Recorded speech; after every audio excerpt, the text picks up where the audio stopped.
I was always wanting to be a director since I was a little kid. I was in LA visiting my second cousins, and my second cousin had one contact in the movie business, but it wasn't really the movie business, it was the television business. And he introduced me to this person who created Hogan's Heroes. I was about 15 at the time. And this guy said, well, you don't want to talk to me. You want to be a movie maker. Why don't you go next door? You know who's next door? I said, no, who?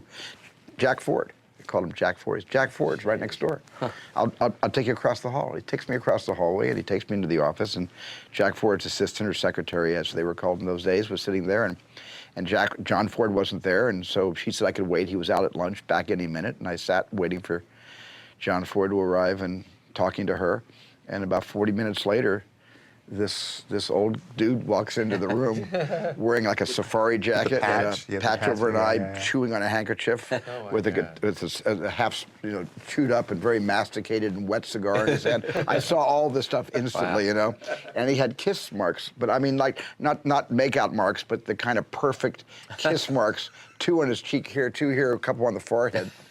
And he walks right into his office, and his assistant grabs a box of Kleenex and runs in after him. And then she comes out about 5 minutes later, and she's got the Kleenex. It's all red. The Kleenex is all red. And she says, "Okay, you've got 5 minutes, probably 1 minute, with him. That's it." And I walked into the office, and he was sitting behind his desk with his feet up on the desk, and he sat me down, and he just said, "So they tell me you want to be a picture maker," is what he called it. I'd never heard that before, but I never forgot it. Yeah. And I said, "Yeah, I really do. I've made all these little 8mm movies."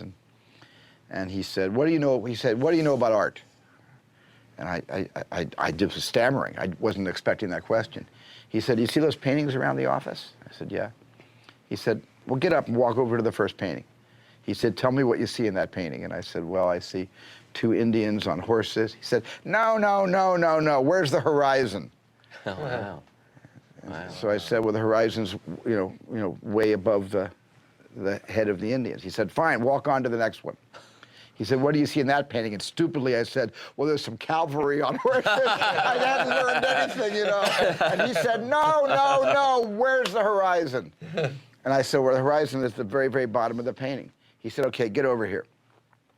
And I stood in front of his desk. He said, "When you're able to distinguish the art of the horizon at the bottom of a frame or at the top of the frame, but not going right through the center of the frame, when you're able to appreciate why it's at the top and why it's at the bottom, you might make a pretty good picture maker. Now get the out of here."